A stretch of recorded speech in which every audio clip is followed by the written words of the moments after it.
guys. Hope that you're all doing well and that your families are all fine. So last week we worked with surface area and volume of a pyramid. What we're going to do today, which is going to be the start of the last thing we're going to cover for surface area and volume, is going to be a sphere. Now all of you know what a sphere is, or hopefully. Most people always compare a sphere to a circle, but remember, a circle is something flat. A sphere is something that's going to be three-dimensional. So when you think of a sphere, always think of a ball, right? And that's a circle because it's 2D, it's flat. If you want to make it a sphere, you always got to know that there's a curve to it, right? So when we're dealing with that, that's a sphere, right? You have a ball that has dimension to it. And whenever we're dealing with a sphere, since it's round, there's only one thing to it because there's no sides. All we know about a sphere is that it has a radius. That's it. And the radius is from the center of the sphere to the side. And that's all we know about a sphere. It has a radius. And whether the radius is going there, or there, or there, radius is always the same. So if that's 5 inches, that's going to be 5, that's going to be 5. Anywhere on the sphere from the center to the side is always 5. So what we're going to do today is we're going to work with surface area. Now surface area is always how much is on the outside. So if you're thinking about a basketball or a soccer ball, surface area of a soccer ball or basketball would be how much material is actually on the outside of it. And to find surface area of a sphere, it's actually very simple. To find surface area of a sphere, there is a formula for it, which is 4 pi r squared. That's it. Just to find the surface area of a sphere, again, all you ever have is a radius. So you're going to do 4 times pi times radius squared. And all we need to know is just the radius to find that. So in order to do this, let's try it, because it is as simple as it looks. So let's say I want to find the surface area of a sphere. Okay? And in this case, let's say that the only thing that we know about this sphere is that the radius is, let's say it's 3 centimeters, right? We know that the radius is 3 centimeters. That's all we have. So we know that r is 3, right? So to find the surface area, we know that the formula for surface area is going to be 4 pi r squared. And all we're going to do, just like we've been doing, is just substitute everything that we know, right? So to find surface area, we have 4, we have pi, we know that the radius here is 3, right? And then we have the square. So again, it's just 4 pi, radius is 3, and then we have squared. So now if we want to simplify this, again, you have multiplication, but before anything else, we got to deal with the exponent. So let's bring everything else down. We have 4, we have pi, right? 4 pi, and we know that 3 squared means 3 times 3, not 3 times 2.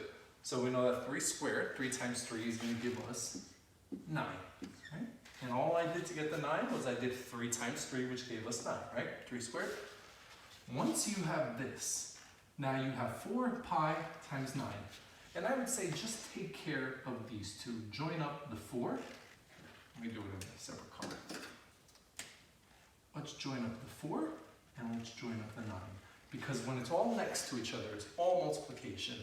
And if you're multiplying everything, might as well multiply the terms that we have that are easiest first. So, again, there's no plus sign, there's no minus sign. When it's all next to each other, it's multiplication. So let's just multiply. 4 times 9 gives us 36, right? So 4 times 9 was 36. Can't forget the pi. And now we got one last step to do, which is multiply this out, right? We're going to have 36. To make your life a lot easier, whenever you see pi, use 3.14. And now, all we're going to do is multiply 36 times 3.14. 36 times 3.14, and it gives us 113.04. 113.04 centimeters. And then since we're talking about surface area, it's always squared. Area is always squared. And that's it. To find surface area of a sphere, it's very, very simple. All you ever need to know for a sphere is a radius. So what the radius was, we had 3. We substitute in 4 pi 3 squared. 3 times 3 was 9. We did 9 times 4 was 36. And then we did 36 times pi, 36 times 3.14, which gave us that. which means if you're dealing with a ball, 113.04 is how much would actually be on the outside. Let's try one more, just to actually see how simple this is, right? So now again, let's say that we had a sphere. Let's say that we had a sphere where the radius of the sphere is going to end up being, let's use 4 inches. Let's say that it's 4 inches, the radius, right?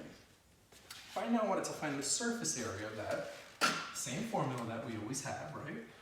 So to find surface area of a sphere, it's 4 pi r squared, right? We know that 4 is the radius. So now, let's just substitute it like we did before. We have 4, we have pi, we know that the radius there is 4, and we have squared. Again, all I did, I just took the radius and I substituted it for the radius that's there. So radius was 4, so I just substituted it for the radius. And before you take care of everything that's on this side, let's take care of the exponent first, because order of operations, you got to deal with the exponent. So let's bring down the 4. So that's the 4. That's pi, right? We know that 4 squared means 4 times 4. So 4 times 4 is going to give us 16, right?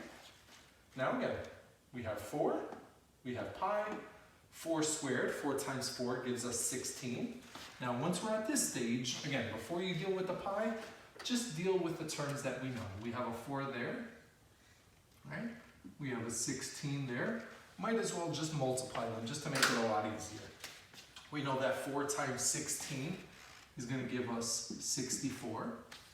And again, all I did was 4 times 16 because since they're all next to each other without a sign in between, it's always multiplication. 4 times 16 was 64. Don't forget the pi, right? And now, to get to our last step, let's just substitute 3.14 for pi, right? So 64 stays the same. Pi, let's write 3.14. And then once you multiply them out, 64 times 3.14, it gives us 200.96. So we're going to have 200.96, right? And then don't forget the units again. It's going to be inches. And since we're talking about surface area, area always as a whole is always squared. And that's it. If you're dealing with this sphere, you would know that there's 200.96 inches squared on the surface of that, of material around that ball, if the radius was 4. That's it, guys. Again, surface area for a sphere is very, very simple, very straightforward. All you ever have that you need is a radius and nothing else. But if you have any questions, feel free to let me know. Again, tomorrow we'll deal with volume, which is a little bit trickier, but still it's just multiplying with the radius. Any questions, again, reach out to me. Hope you guys are all doing well. Take care.